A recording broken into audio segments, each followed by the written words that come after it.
जय जगन्नाथ। राधे श्रीकृष्ण। निजर स्वप्न को पूरा करने पाई चाहूँगी कि सर्व क्षेत्र में विजय प्राप्त करने को चाहूँगी ताहले मन रखंतु ब्रह्मा पुराण रे एमिति किछि तथ्य उल्लेखित रही जहाँ केही भी जानी पारंती नहीं। स्वयं भगवान ब्रह्मा उल्लेखित करिछंती। ब्रह्मा मुहूर्त रे केवल अल्प समय पाई माँ सरस्वती आसी थांते आम जीवरे प्रत्येक जीवरे बास करिथांती। सेही अल्प समय रे आपण जहाँ भी किछि मागिबे आपण को निहाती भावरे प्राप्त होई जिवो। एहा सत्य अटे। तो आपणकर इच्छा शक्ति को जदि आपणकर स्वप्न को पूरण करिबा पाई चाहुछंती, जदि सर्व क्षेत्र रे परास्त हेउछंती, आपण निज मनरु भांगी पड़िछंती कि आपणकर स्वप्न बिल्कुल भी सत होई परिबो नाही। आपण जे कोनोसी कार्य बा काम करिछंती सक्सेसफुल जदि होई नाहांती ताहाले मने रखंतु एही ब्रह्म मुहूर्त समय रे किछि अल्प समय पाई स्वयं माँ सरस्वती आसंती आम कंठरे बास करिथांती, ता साथिरे आम जीवरे मध्य बास करिथांती। सेही अल्प समय आपणकर भाग्य को बदलाई देव। एहा सत्य अटे। एही ब्रह्म मुहूर्तरु आमे बहुत किछि जिनिस प्राप्त करि परिबा, किंतु एही मुहूर्त को आमे भूली जाउछंती। आमे सर्व कार्य केवल दिवा समय करूछंती। सेथिपाई आमर कौनसी भी मनस्कामना पूरण हेउ नाही, कौनसी स्वप्न आशा मध्य साकार हेउ नाही। सदा सर्वदा चिंता दुख अभाव कष्ट आ सदा बेले परास्त हेबा, एही सबकु नै आम मन सदा सर्वदा भांगी पड़ुछि। जदि आपण सर्व क्षेत्र रे हारि जाइछंती ताहाले थरुटिए मात्र एही वीडियो को सुनिकी देखंतु। एही ब्रह्म मुहूर्तर शक्ति आपणक जीवन को संपूर्ण भाବରେ बदलाई देव। एकथा आमे नुहे बरम एकथा ब्रह्मा पुराण रे उल्लेखित रहिछि। स्वयं भगवान ब्रह्मा मध्य कहिछंती कि एही अल्प समय पाई माँ सरस्वती प्रत्येक कंठरे बास करिथांती। प्रत्येक मनुष्यंकर जीवन को बदलाइबाकू चाहूथिले सेही अल्प समय रे निहाती भावरे मागी दियो। आपणकर मनस्कामना बर निश्चित भावरे प्राप्त होई जिवो। एहा सत्य अटे। द्वितीय रे जानि परिबा, जदि कोनोसी व्यक्तिंकर रात्र रे सोइबा समय रे ब्रह्मा मुहूर्तरु जदि 3टारू 4टा भितरे बा 5टा भितरे आपणकर निद जदि भग्न हेउची, एहार क्यों संकेत मिली थाए।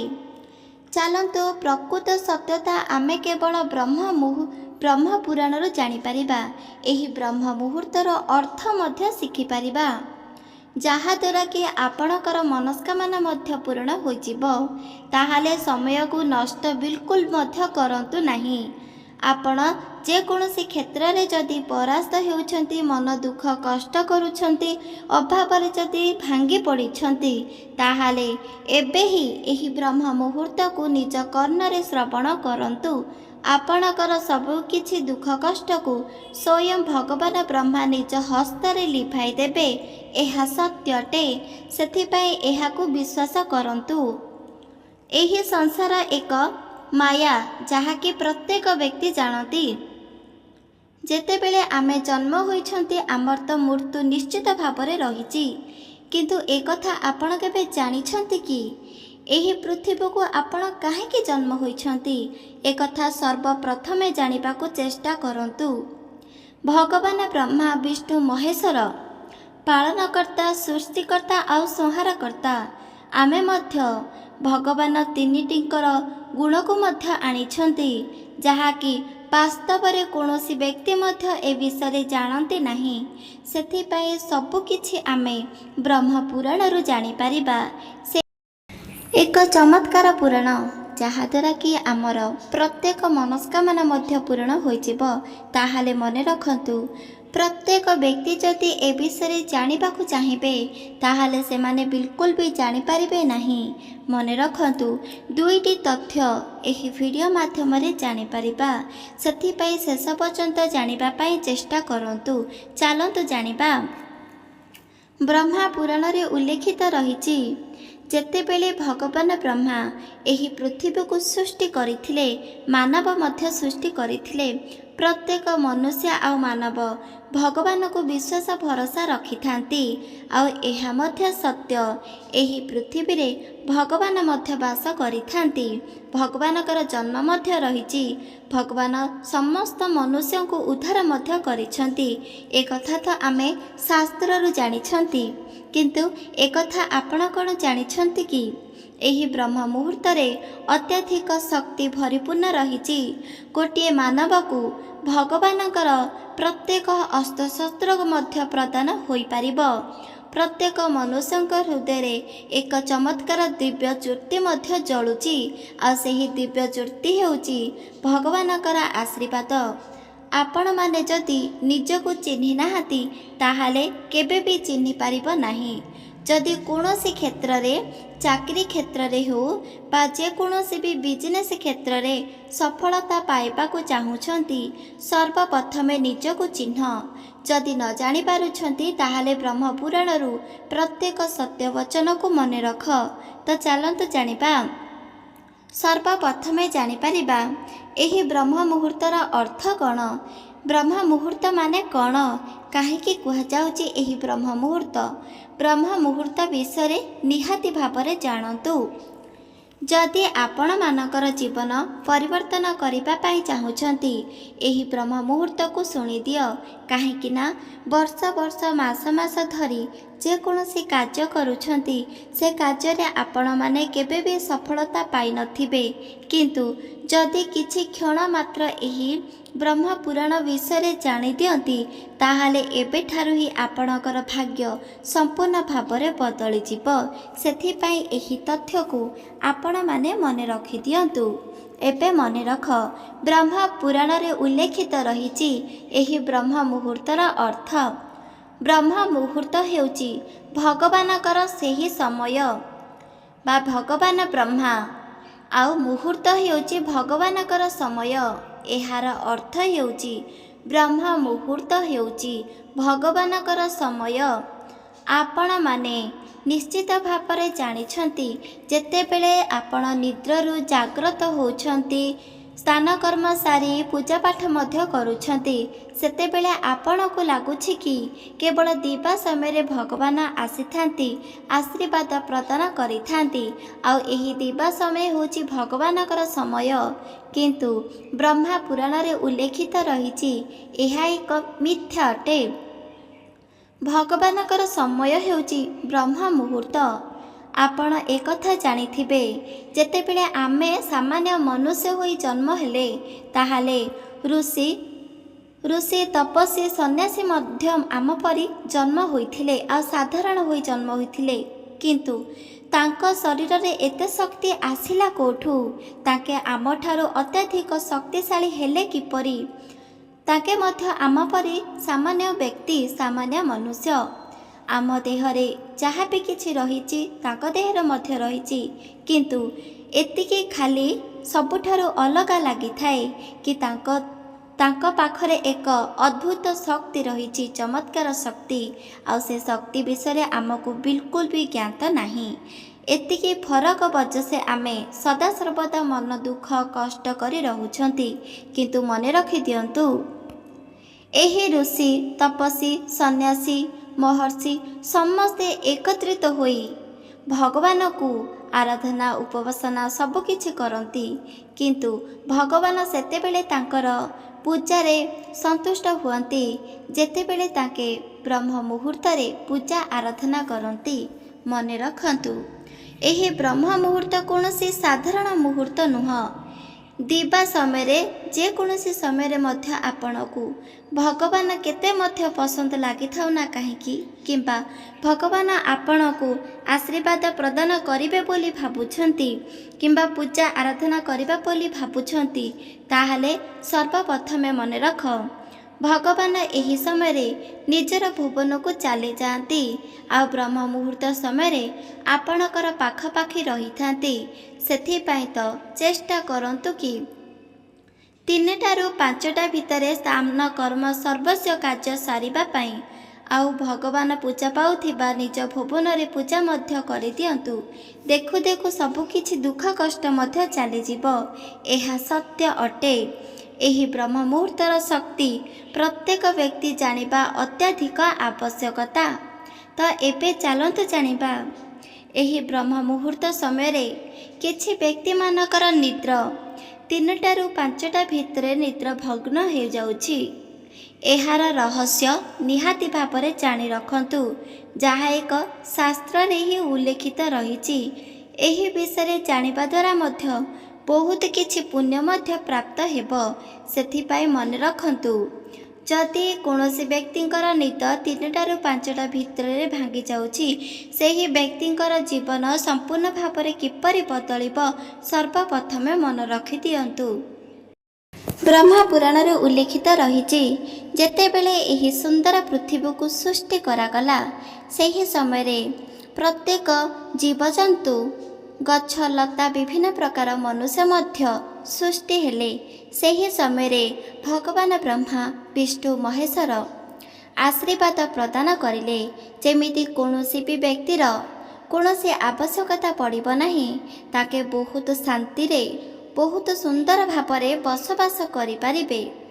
ସେହି ସମୟରେ ସ୍ୱୟଂ ଶ୍ରୀକୃଷ୍ଣ ବିଚାର କରିଲେ, ମନୁଷ୍ୟମାନଙ୍କ ଜୀବନରେ ଯଦି କୌଣସି ଅଭାବ ଦୁଃଖ କଷ୍ଟ ବିଲକୁଲ ବି ରହିବ ନାହିଁ, ତାହେଲେ ଏହି ମନୁଷ୍ୟ ଜୀବନର ସବୁଠାରୁ ମୂଲ୍ୟବାନ ଜୀବନ କିପରି ଜାଣିପାରିବେ।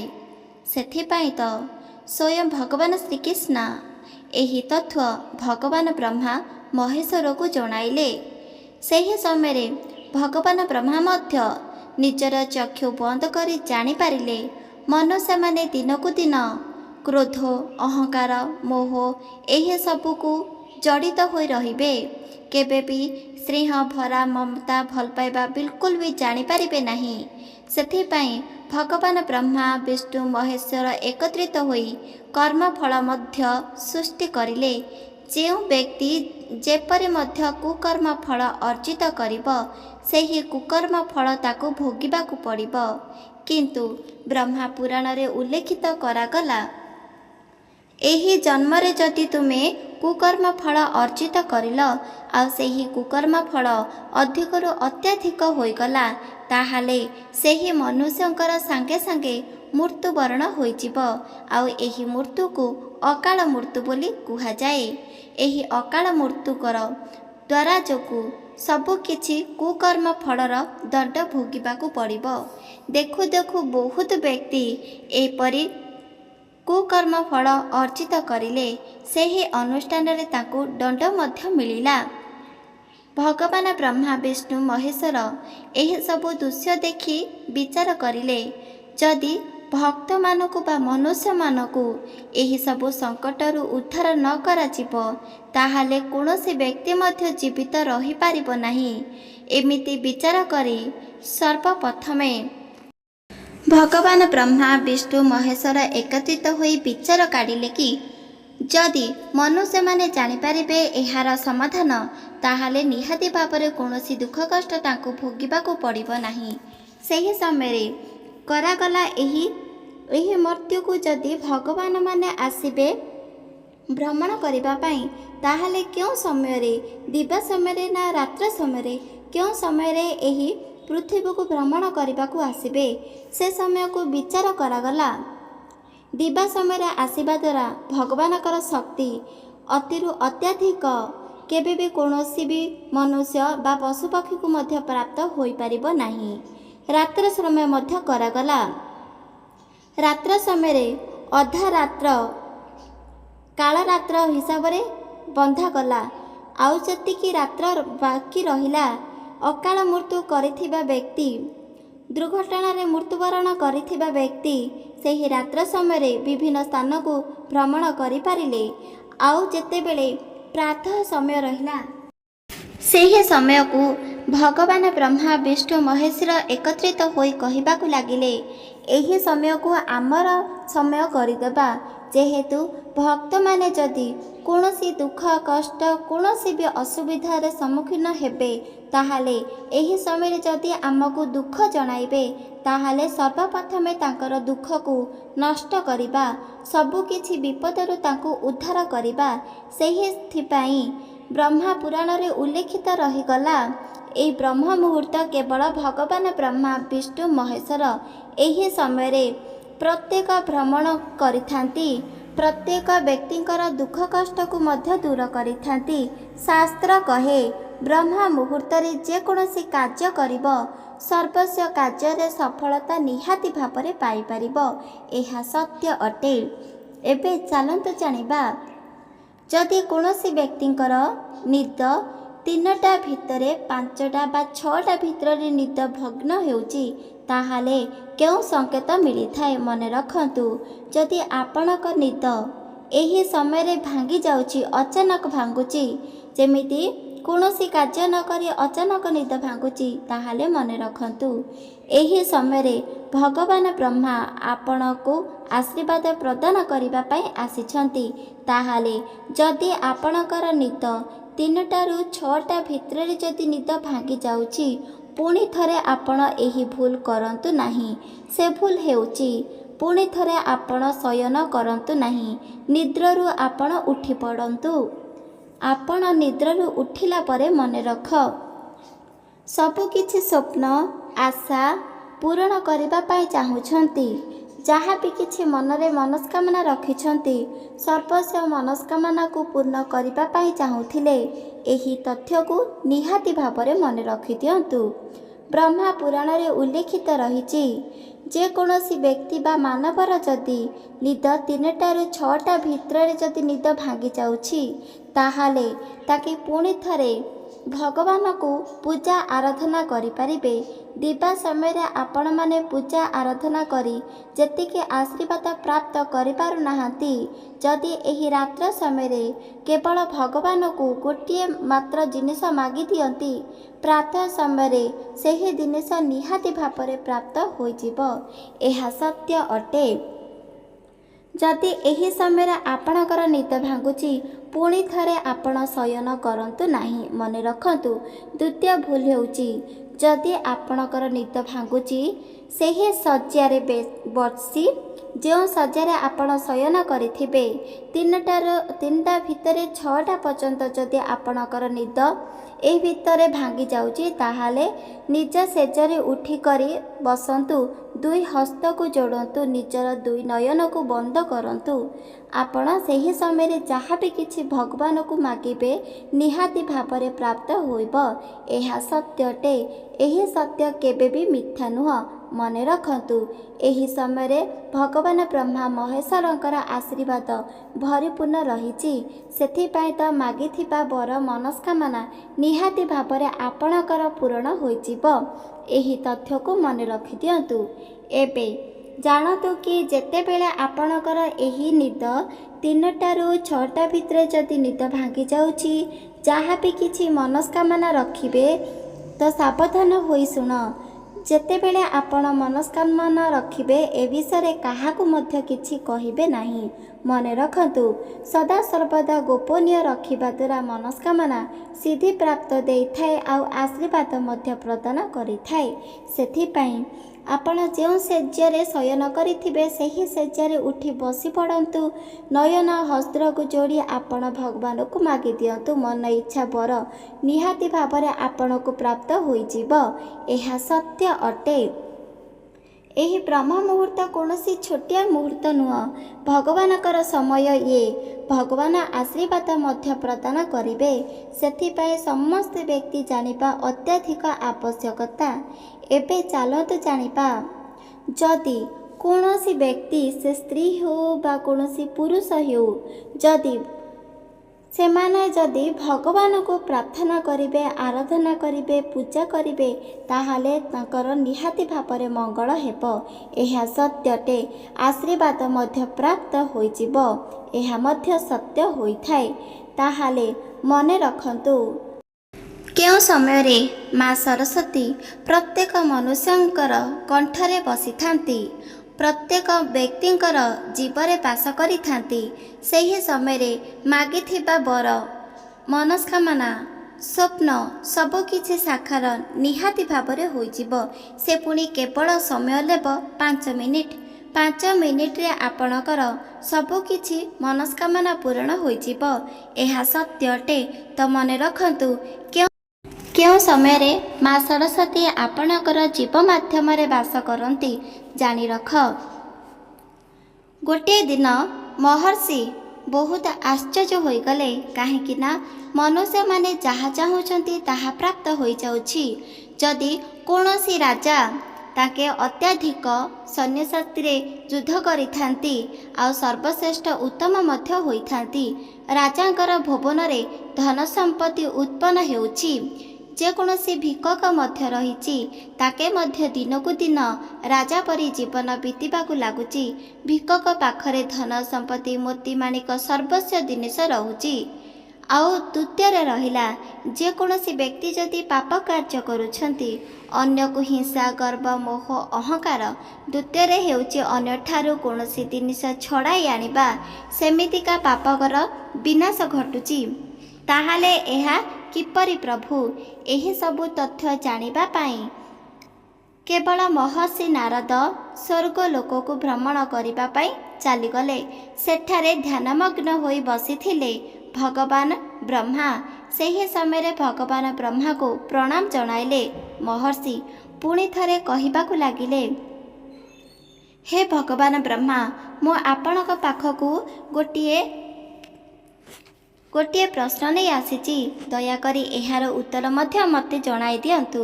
भगवान ब्रह्मा महर्षिंकर प्रत्येक प्रश्नर उत्तर दियंती। आउ एकथा मध्य कहले, तुमर जहाँ भी किछि प्रश्नर उत्तर मु निहाती भावरे तुमको शिखाई देबी। एकथा सुनी महर्षि नारद बहुत खुशी हो गले। आउ कहिले, हे भगवान ब्रह्मा, मो मनरे गोटिए प्रश्न उंकी मारुची। एही सुंदर पृथ्वी को तुमे सृष्टि करिल। एही पृथ्वी रे विभिन्न पशु पक्षी मनुष्य जीवजंतु समस्ते बास करिले, किंतु एमिति किछिटा मनुष्य रहछंती से माने रात्र रे भाबिथिबा जे कोनोसी सामान्य जिनिस तांको सखाळे प्राप्त हो जाउछि। एहा किपरि संभव? ए विषय मध्य मते कुहंतु। जानिबा तोला बहुत आश्चर्य मध्य लागुछि। एकथा सुनी भगवान ब्रह्मा कहले, यह सत्य अटे। जेकोसी व्यक्ति जदि आज कोनोसी भावना रखिथिबो, इच्छा करिथिबो, प्रातः समय तांकर प्रत्येक इच्छा भावना पूर्ण होइजिबो। एहा मध्य सत्य होइथाय। तुमको कण एही चमत्कार दृश्य जानिबाकु चाहुछंती जे किपरि सृष्टि हैला? महर्षि नारद कहले, सतरे मते मध्य जानिबाकु इच्छित हेउची जे किपरि मनुष्य माने भाबिथिबा जिनिस मध्य प्राप्त होई जाउछि। भगवान ब्रह्मा कहले, हे महर्षि, ताहाले तुमे चल मो साथी मूर्त लोकंक पाखकु किपरि ताके भाबुथिबा भावना मध्य तांकर सबकिछि पुण्य प्राप्त होई जाए, सबकिछि जिनिस मध्य प्राप्त हेबो। एही सब जिनिस किपरि प्राप्त हेबो? तुमको जदि जानिबाकु चाहुच ताहाले मूर्त लोकंक पाखकु जिबाकु पड़िबो। नारद मुनि तो बहुत खुशी थिले मूर्त लोकंक पाखकु भ्रमण करिबा पाई। एकथा सुनी नारद मुनि आ भगवान ब्रह्मा निजर रूप को परिवर्तन करी अन्य रूप को धारण करी ग्रामवासी रे परे प्रवेश करिले। सेठाकु जाई राजा को पचारिबा को भाबिले। सैनिक मध्य राजा को देखा करिबा पाई छाडिले। सेठाकु जाई राजा पाखरे अछंती नारद मुनि आ भगवान ब्रह्मा, जहार रूप परिवर्तन करी सेठारे पचारुछंती भगवान ब्रह्मा, हे राजन, मनरे गोटे प्रश्न नहीं आसीची। किपरि तुमे भाबुथिबा प्रत्येक जिनिस तुमको प्राप्त हेउची, जहाँ चाहुच ताहा प्राप्त होई जाउची, एहा किपरि संभव? एकथा सुनी राजन बहुत खुशी हेले। आउ सी मध्य कहिबाकु लागिले, जेतेबेले तुमे मने रख ब्रह्म मुहूर्त रे तुमर निद जेतेबेले मध्य भांगुची, पुणी थरे शयन करिबा भूल केबे भी करंतु नाही। सेही समय रे तुमे भगवान ब्रह्मा को जहाँ मागिब तुमको ताहा प्राप्त निश्चित भावरे होइजिबो। केवल एतिकु नुह, बरम जहाँ भी किछि मागिब सबु किछि प्राप्त हेबो। ସେହି ପ୍ରାପ୍ତ କୌଣସି ଧନ ସମ୍ପତ୍ତି ହେଉ, କୌଣସି ଚାକିରି କ୍ଷେତ୍ରରେ ହେଉ, ବିଜନେସ୍ କ୍ଷେତ୍ରରେ ହେଉ, ସର୍ବ ଉତ୍ତମ ହୋଇଯିବ। ଏକଥା ଶୁଣି ନାରଦ ମୁନି ବହୁତ ଖୁସି ହେଲେ ଆଉ ସେଠାରୁ ଆସିଗଲେ। ପୁଣି ଥରେ ନାରଦ ମୁନି ଭଗବାନ ବ୍ରହ୍ମାକୁ କହିଲେ, ତାହେଲେ ରାଜନ ଯେଉଁ ତଥ୍ୟ ଶୁଣାଇଲେ ମୁଁ ବିଲକୁଲ ବି ବୁଝିପାରିଲି ନାହିଁ। ବୁଝିଲା ପରେ ଏହି ତଥ୍ୟ ମୋତେ ଶୁଣାଇ ଦିଅ। ଏକଥା ଶୁଣି ଭଗବାନ ବ୍ରହ୍ମା ନାରଦ ମୁନିକୁ ନେଇ ଏକ ଭିକକ ଘରେ ଯାଇ ପହଞ୍ଚିଗଲେ। ଭିକକ ଦିନେ ତାଙ୍କର ଜୀବନ କିଛି ଅଲଗା ଥିଲା। ଅନ୍ୟକୁ ଭିକ ଲାଗି ଯେକୌଣସି ଜିନିଷ ମିଳିଲା ସେ ଜିନିଷକୁ ସେବନ କରୁଥିଲେ, ଠିକ୍ ବହୁତ କଷ୍ଟରେ ଥିଲେ। କିନ୍ତୁ ହଠାତ୍ ଆଜି ଭିକକର ଜୀବନ ପରିବର୍ତ୍ତନ ହୋଇଯାଇଛି। ତା ପାଖରେ ସର୍ବସ୍ୱ ଜିନିଷ ମଧ୍ୟ ରହିଛି। ଏସବୁ ଦୃଶ୍ୟ ଦେଖି ଗୋଟିଏ ବ୍ୟକ୍ତି ତାକୁ ପଚାରିବାକୁ ଲାଗିଲେ, ଆଉ ସେହି ବ୍ୟକ୍ତି ହେଉଛି ସ୍ୱୟଂ ଭଗବାନ ବ୍ରହ୍ମା, ଯିଏକି ତୁମେ ଯଦି ଏତେ କଷ୍ଟ ଆଉ ଦୁଃଖ ଯନ୍ତ୍ରଣାରେ ଥିଲ, ତାହେଲେ ଆଜି କେମିତି ବହୁତ ଖୁସିରେ ଜୀବନ କାଟୁଛ? ଏହାର ଚମତ୍କାର କିପରି ଘଟିଲା ତୁମ ହୃଦୟରେ?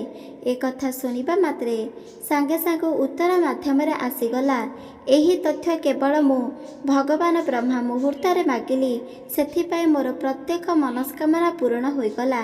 ଏହା ମଧ୍ୟ ସତ୍ୟ। ତୁମେ କ'ଣ ଚାହୁଁଛ ତୁମର ଭାଗ୍ୟକୁ ବଦଳାଇବା ପାଇଁ? ତାହେଲେ ମନେ ରଖ, ଯେତେବେଳେ ତୁମର ନିଦ ସମ୍ପୂର୍ଣ୍ଣ ଭାବରେ ଭାଙ୍ଗି ଯାଉଛି, ସେହି ସମୟକୁ ମନେ ରଖ। ସେ ସମୟ ଯଦି 3:20ରୁ ଯଦି ତୁମର ନିଦ ସମ୍ପୂର୍ଣ୍ଣ ଭାବରେ ଭାଙ୍ଗି ଯାଉଛି, ଏହି ସମୟରେ ତୁମର ମନରେ ଯାହା ବି କିଛି ଇଚ୍ଛା ରହିଛି ଭଗବାନଙ୍କ ନିକଟରେ କହିଦିଅନ୍ତୁ। କାହିଁକି ନା ଶାସ୍ତ୍ର କହେ, ଯେକୌଣସି ବ୍ୟକ୍ତି ବା ମନୁଷ୍ୟ ଯଦି 3:20ରୁ 4ଟା ପର୍ଯ୍ୟନ୍ତ ଏହି ସମୟରେ ଯାହା ବି କିଛି ମାଗିବେ ତାଙ୍କର ସର୍ବସ୍ୱ ମନସ୍କାମନା ପୂରଣ ହେବ। କାହିଁକି ନା ଏହି ସମୟରେ ମା ସରସ୍ୱତୀ ପ୍ରତ୍ୟେକ ମୁଖମଣ୍ଡଳରେ ଥାଏ, ପ୍ରତ୍ୟେକ କଣ୍ଠରେ ଥାଏ, ଜୀବରେ ରହିଥାନ୍ତି। ଯାହା ଚାହିଁବେ ତାହା ପ୍ରାପ୍ତ ହୋଇଯିବ। ସ୍ୱୟଂ ମା ସରସ୍ୱତୀ ସମସ୍ତଙ୍କର ଜୀବନକୁ ପରିବର୍ତ୍ତନ ମଧ୍ୟ କରିଦେବେ। ସେଥିପାଇଁ ତ ଏହି ସମୟରେ ଆମେ ଯାହା ବି କିଛି ମାଙ୍କୁ ମାଗୁଛୁ, ଆମର ପ୍ରତ୍ୟେକ ମନସ୍କାମନା ପୂରଣ ମଧ୍ୟ ହୋଇଯାଉଛି। ଏ କଥା ଶୁଣି ନାରଦ ମୁନି ବହୁତ ଖୁସି ହୋଇଗଲେ ଆଉ ଆଶୀର୍ବାଦ ପ୍ରଦାନ କରି ସେଠାରୁ ଚାଲି ଆସିଲେ ସ୍ୱର୍ଗଲୋକକୁ। ତାଙ୍କ ସାଥିରେ ଭଗବାନ ବ୍ରହ୍ମା ମଧ୍ୟ ଆସିଗଲେ। ଏହି ସୁନ୍ଦର ତଥ୍ୟ ଶୁଣି ଭଗବାନ ବ୍ରହ୍ମାକୁ ନାରଦ ମୁନି କହୁଛନ୍ତି, ହେ ପ୍ରଭୁ, ଆପଣଙ୍କର ଏହି ସୁନ୍ଦର ପୃଥିବୀର ଏହି ସୁନ୍ଦର ବଚନ ଶୁଣିବାକୁ ପାଇଲି। ମୁଁ ଅତ୍ୟଧିକ ଖୁସି ଆଉ ଆନନ୍ଦ ହେଲି ଏହି ସୁନ୍ଦର ଜାଣିବା ଦ୍ୱାରା। ଏମିତି କହିଲେ ଆଉ ସେଠାରୁ ଚାଲିଗଲେ। ଆଉ ସେହି ଦିନଠାରୁ ପ୍ରତ୍ୟେକ ବ୍ୟକ୍ତି ବ୍ରହ୍ମ ମୁହୂର୍ତ୍ତରେ ଶଯ୍ୟାକୁ ତ୍ୟାଗ କରନ୍ତି, ସ୍ନାନ କର୍ମ ସରନ୍ତି, ଭଗବାନଙ୍କୁ ମଧ୍ୟ ପୂଜା କରିଦିଅନ୍ତି। ଏହା ସତ୍ୟ ହୋଇଥାଏ। ଯଦି ଆପଣଙ୍କର ନିଦ 3:20ରେ ଭାଙ୍ଗି ଯାଉଛି, ସେହି ସମୟରେ ଆପଣମାନେ କୌଣସି ମୁଖ ଧୋଇବା ଆବଶ୍ୟକତା ନାହିଁ। ସେହି ବାସି ସେଜରେ ହିଁ ବସିକରି ଆପଣ ନିହାତି ଭାବରେ ମାଗିଦିଅନ୍ତୁ ଆପଣଙ୍କର ବର ମନସ୍କାମନା। ଦେଖୁ ଦେଖୁ ସବୁକିଛି ଇଚ୍ଛା ସମ୍ପୂର୍ଣ୍ଣ ଭାବରେ ପୂରଣ ହୋଇଯିବ। ଯାହା ଚାହୁଁଛ ତା ମଧ୍ୟ ପ୍ରାପ୍ତ ହୋଇଯିବ। ଏହା ସତ୍ୟ ଅଟେ। ଏହି 3:20 ପରେ ଯାହା ବି କିଛି ଚାହିଁବେ ସବୁକିଛି ପ୍ରାପ୍ତ ହୋଇଯିବ। ଏହି ସମୟରେ ସ୍ୱୟଂ ମା ସରସ୍ୱତୀ ବାସ କରିଥାନ୍ତି। ଏହି ତଥ୍ୟକୁ ମନେ ରଖ। ଦ୍ୱିତୀୟରେ ଜାଣିପାରିଲେ, ଯେମିତି ରାତ୍ର 3ଟାରୁ 6ଟା ଭିତରେ ଯଦି ନିଦ ଭାଙ୍ଗି ଯାଉଛି, ଏହାର ଶକ୍ତି ସ୍ୱୟଂ ଭଗବାନ ଚାହାନ୍ତି ଯେ ଆପଣମାନେ ଏହି ତଥ୍ୟ କୁହନ୍ତୁ।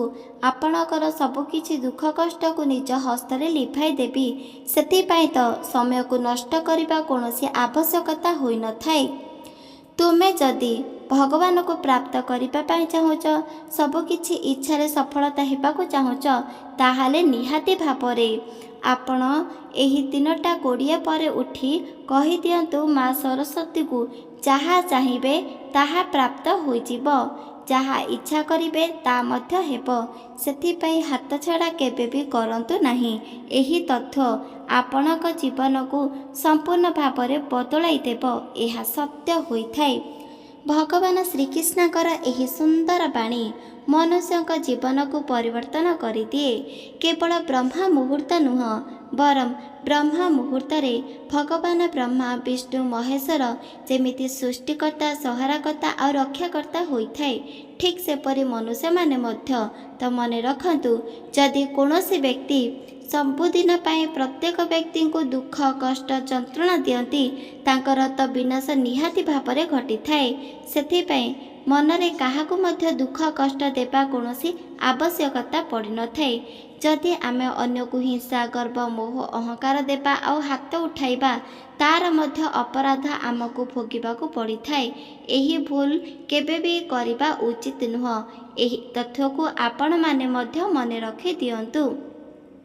ଜୀବନରେ ଯଦି ସକ୍ସେସଫୁଲ ହେବାକୁ ଚାହୁଁଛନ୍ତି, ରାତ୍ର 3:20 ପରେ ନିହାତି ଭାବରେ ଶଯ୍ୟାକୁ ତ୍ୟାଗ କରିଦିଅନ୍ତୁ। ମାଗି ଦିଅନ୍ତୁ ଆପଣଙ୍କର ଯେତେ ମଧ୍ୟ ରହିଛି ମନସ୍କାମନା ବର ସବୁକିଛି ପୂର୍ଣ୍ଣ ହୋଇଯିବ। ଏହା ସତ୍ୟ ଅଟେ। ଆପଣମାନଙ୍କୁ ଯଦି ଏହି ତଥ୍ୟ ଭଲ ଲାଗିଛି, କମେଣ୍ଟ ମାଧ୍ୟମରେ ନିହାତି ଭାବରେ ଜଣାଇ ଦିଅନ୍ତୁ। ଏହି ଭିଡ଼ିଓ ଯଦି ଆପଣମାନଙ୍କୁ ଭଲ ଲାଗିଛି, ସବସ୍କ୍ରାଇବ୍ କରିଦିଅନ୍ତୁ, ଲାଇକ୍ କରିଦିଅନ୍ତୁ, କମେଣ୍ଟ କରିଦିଅନ୍ତୁ। ଜୟ ଜଗନ୍ନାଥ, ଜୟ ମା ଲକ୍ଷ୍ମୀ, ଜୟ ଶ୍ରୀକୃଷ୍ଣ, ରାଧେ ରାଧେ ଶ୍ରୀକୃଷ୍ଣ।